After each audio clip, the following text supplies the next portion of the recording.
这地方不错吧？在长安可看不到这样的景致，简直就是世外桃源。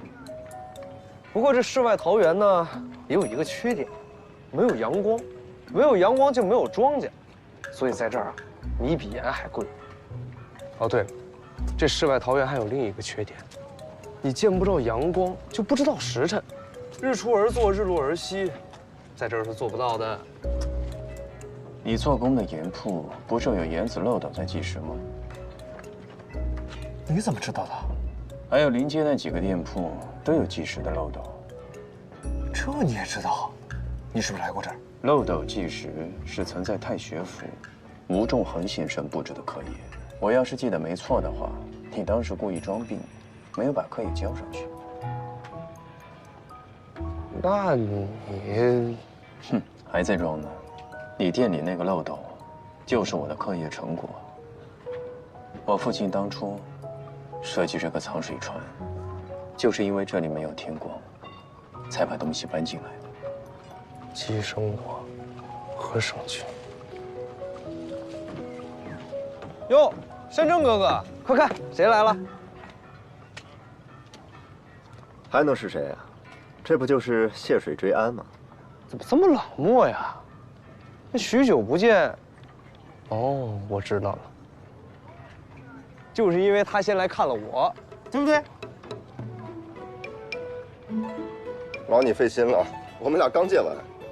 还聊完了策略，想听具体策略吗？跟我来吧，慢慢讲给你听啊。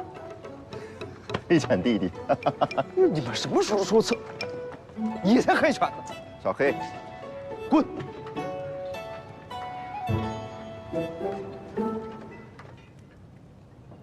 如今长安城滴水不漏，严凤山和副本掌控着全局，但文官朝廷还在运转。如此，长安百姓也不至于怨声载道。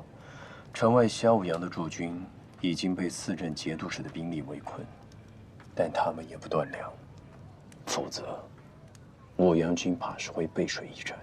这个严凤山真是个人才，钳制军队却没酿成战火，控制城内却又没掀起民愤。哼，依我看啊，他这么有能耐，干脆自己当皇帝算了。他把持朝政多年，长安百姓习以为常。如今，他扶持假皇帝，粉饰太平。若是他贸然称帝的话，这对他来说也没什么好处。这杆秤，他还是懂掂量。北方不是有一支大军吗？白文虎大部。北方白文虎，非秦王不南下。这是当初我父皇和顾家的约定。所以当初我哥进攻长安城，顾玉只带了1000亲兵跟随。可这都什么时候？谢欢，如果你需要秦王令，我可以。以如今的局势，就算你给我写一封秦王诏书，我也没有办法送去北方。若是这样的话，暴露了你的身份，反而会全盘皆输。严凤山和铁墨人勾结，铁墨人在北方的禁地驻扎了大批的军队，来对付白文虎。白文虎若一旦南下的话，整个帝国的腹地就会为铁墨打开。这个严凤山和铁墨人勾结如此之深，那么接下来我们该怎样搞他？铁墨人和严凤山并非铁板一块。如今铁墨的密使已经南下，他是要去长安和严凤山谈判，这就是我们最好的机会。我猜，严凤山会先割让一片位于最北方的封地，以此来贿赂铁墨人，换取铁墨人攻打白文虎。白文虎一旦战败，就再也没有军队来对付严凤山了。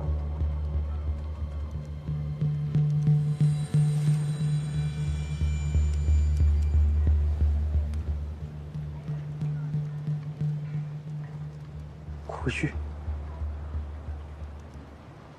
顾玉还活着吗？如果他还活着的话，一定要尽快把他送去北部，因为只有这样，铁木人才打不赢白门虎。顾玉的生死，我没有把握。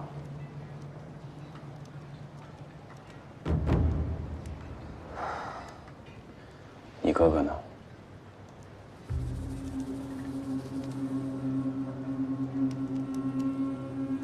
陆叔说他能醒过来，就是不知道什么时候。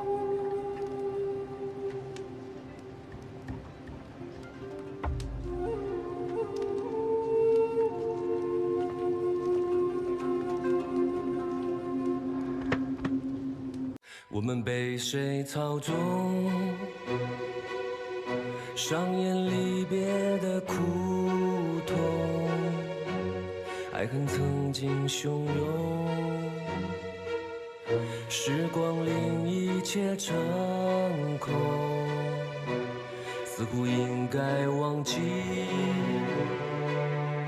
忘记融合的呼吸，忘记你的眼睛，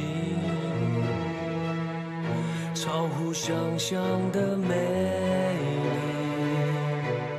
爱是一次漫长旅程，牵动命运的伤痛，在每一个艰险隘口，会有怎样的重病守候？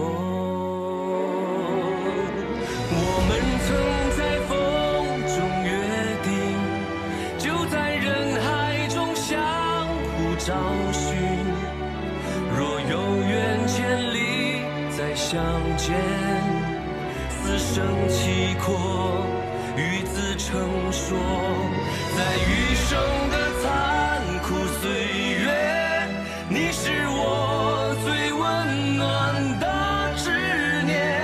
愿万物毁灭的瞬间，执子之手，无惧无悔，共同面对。聚散终有缘，历经千帆，海枯石烂，只愿你与我仍相伴。中约定，就在人海中相互找寻。愿万物毁灭的瞬间，执子之手，无惧无悔，共同面对。